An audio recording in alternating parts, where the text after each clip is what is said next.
Morning बच्चों। अगले lecture में सुबह पाठ को हमने पढ़ लिया था और समझ लिया था, तो आज हम इसके शब्दार्थ और मुहावरे देखेंगे। शब्दार्थ में पहला जो शब्द है व्यस्त, यानी कि काम में लगे हुए।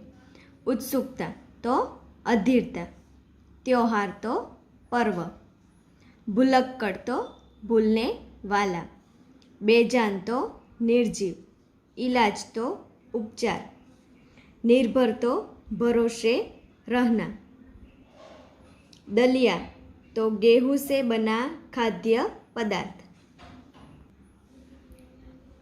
दफ्तर तो कार्यालय, बुजुर्ग तो बड़े बूढ़े, दृढ़ता तो मजबूती, नुक्कड़ वाली तो गली का छोर,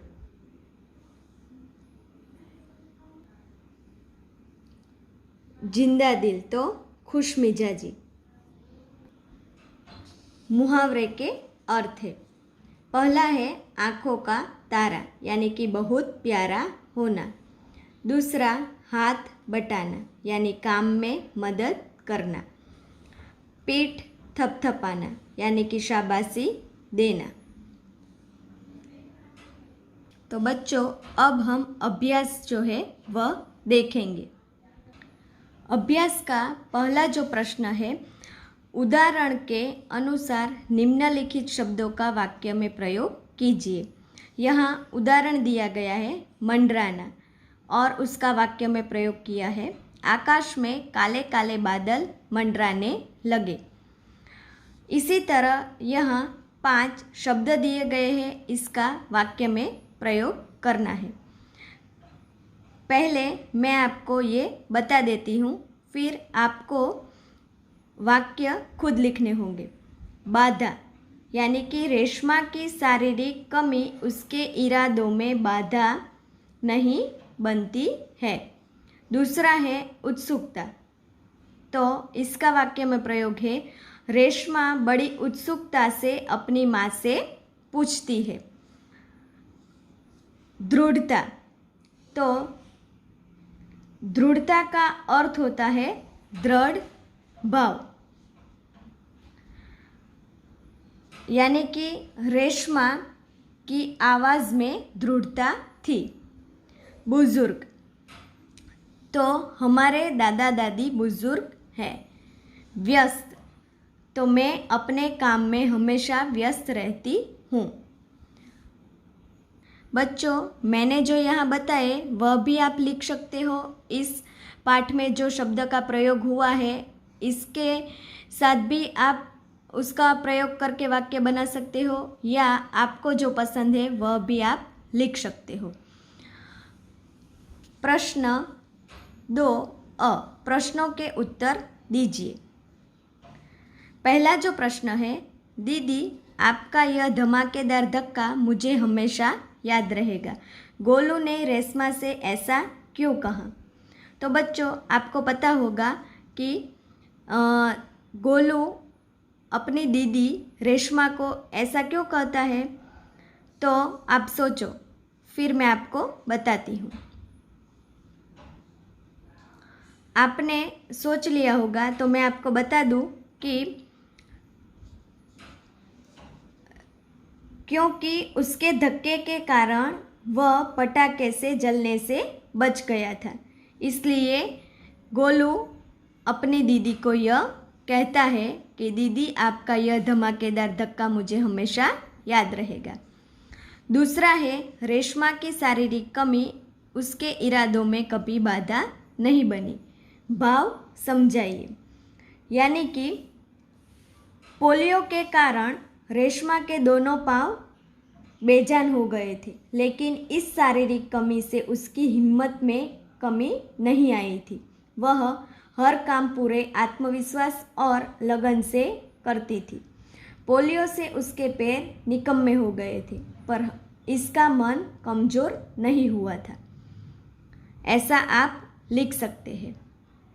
ब जो दिया गया है, यदि आपकी कक्षा में रेशमा की तरह कोई बच्चा दाखिला ले तो आप क्या करेंगे? तो बच्चों, यहाँ आपने अपनी क्लास में भी कोई ऐसा देखा होगा या आपके आसपास कई विकलांग बच्चों को आपने देखा होगा। तो ऐसे बच्चों का आप ध्यान कैसे रखेंगे और इसकी मदद आप कैसे करेंगे वो आपको सोचकर खुद लिखना होगा। लेकिन इससे पहले मैं आपको ये बता देती हूँ कि हम क्या कर सकते हैं। पहला जो प्रश्न है, किन किन बातों का आप ध्यान रखेंगे। तो यदि आपकी क्लास में कोई ऐसा बच्चा हो तो आप किस तरह उसका ध्यान रखेंगे। तो यदि मेरी क्लास में रेशमा की तरह कोई बच्चा विकलांग हो तो मैं उसकी हंसी कभी नहीं उड़ाऊंगा। मैं उसके प्रति पूरी हमदर्दी रखूंगा और इस बात का ख्याल रखूंगी कि मेरे किसी व्यवहार से उसके दिल को कभी भी चोट न पहुंचे। आप ऐसा लिख सकते हैं। दूसरा जो है, किस तरह उसकी सहायता करेंगे। तो मैं आपको बताती हूँ कि ऐसा कोई बच्चा दाखिला ले तो मैं उसकी सहायता कैसे करूँगी। मैं खेलकूद तथा अन्य प्रवृत्ति में अपने विकलांग सहपाठी को अवश्य शामिल करूँगी। मैं किसी भी तरह उसकी उपेक्षा नहीं होने दूंगी। तीसरा जो प्रश्न है, विद्यालय में क्या परिवर्तन करना चाहेंगे। तो मैं आचार्य जी से निवेदन करूंगी कि वे शाला में ऐसे कार्यक्रमों का आयोजन करें जिनमें विकलांग भी भाग ले सके। चौथा जो प्रश्न है, बाकी बच्चों को क्या सलाह देंगे। तो मैं बाकी बच्चों को सलाह दूंगी कि वे उस विकलांग साथी को पूरा सहयोग दें और उसके साथ प्रेमपूर्ण व्यवहार करें। यहाँ तीसरा जो प्रश्न दिया गया है, सोचकर बताइए। दीपावली पर आपके परिवार में क्या क्या विशेष तैयारियाँ की जाती है।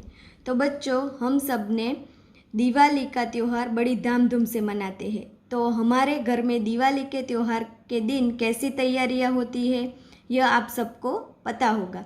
तो आपको पहले सोचना होगा, फिर मैं आपको बताती हूँ। तो बच्चों, यह इस पाठ में भी हमें बताया गया है कि दिवाली का त्यौहार जब आता है तो हम पहले उसकी तैयारी कैसे करते हैं।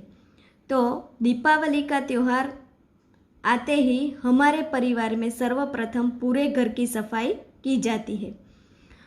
सभी चीज़ों को झाड़ पोंछ कर उन्हें फिर से व्यवस्थित ढंग से रखा जाता है। इसके बाद कुछ मीठे और कुछ नमकीन पकवान हम बनाते हैं और परिवार के सभी सदस्यों के लिए नए कपड़े खरीदते हैं।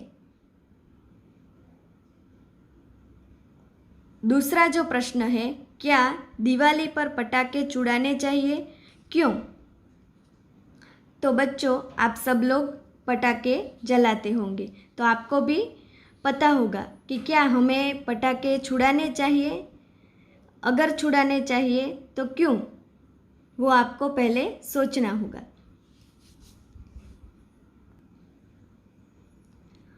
तो आपको भी पटाखे छुड़ाना अच्छा लगता होगा, लेकिन यहाँ जो जवाब मैं दूंगी तो यहाँ है कि दीपावली पर पटाखे मैं बताऊंगी कि नहीं छुड़ाने चाहिए। क्यों नहीं छुड़ाने चाहिए, क्योंकि इससे थोड़ी सी खुशी मिलती है परंतु भारी खतरा रहता है।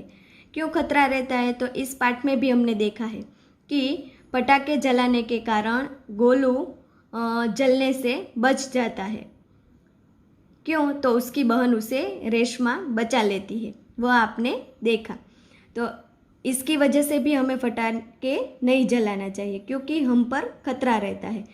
दूसरा, तो पटाखों के कारण पैसों की बर्बादी होती है और वायु का प्रदूषण बढ़ जाता है, इसलिए पटाखे नहीं जलाना चाहिए। तीसरा जो है, किसी ऐसी घटना का वर्णन कीजिए जब आपको किसी ने बचाया हो या आपने किसी की सहायता की हो। तो बच्चों, आपके जीवन में भी आपने किसी की मदद की होगी या आपको किसी ने मदद की होगी, ऐसी कोई घटना घटी होगी तो आपको याद हो वह आप लिख सकते हैं। तो मैं यहाँ आपको बताती हूँ। तो बच्चों मैं बताती हूँ कि हमारी सोसाइटी में एक कुत्ता रहता था।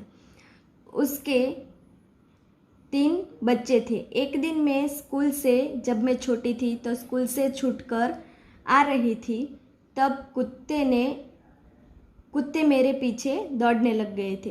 कुत्ते को देखकर मैं भी दौड़ने लग गई थी। दौड़ते दौड़ते मैं नीचे गिर गई और कुत्ता मेरे पास आ पहुंचा था और मुझे काटने ही वाला था। तब मेरी पड़ोस वाली आंटी ने यह देखा तो उसने मुझे बचा लिया। तो मैं यह आंटी का एहसान ज़िंदगी भर नहीं भूलूंगी। तो बच्चों, आपके साथ भी कोई ऐसी घटना घटी हो या आपने किसी की सहायता की हो और किसी ने आपकी सहायता की हो, तो ऐसा घटना का वर्णन आपको अपनी नोटबुक में लिखना होगा। और यहाँ जो प्रश्न 2 और 3 बताए गए हैं, 2 जो है वह आपको सोच कर लिखना होगा। यहाँ मैंने भी बताया है कि इसमें आप क्या क्या लिख सकते हैं। इसी तरह यहाँ तीसरा जो दिया गया है कि दीपावली के त्यौहार पर हम कैसी तैयारियाँ करते हैं और पटाखे छोड़ने चाहिए या नहीं छुड़ाने चाहिए, ये भी मैंने बताया है। तो आप अपने हिसाब से भी ये प्रश्न 2 और 3 लिख सकते हैं। तो आपको आज हमने जितना किया है वह अपनी नोटबुक में स्वच्छ और सुवाच्य अक्षर में लिखना होगा और याद भी रखना होगा। बाकी का हम अगले लेक्चर में देखेंगे।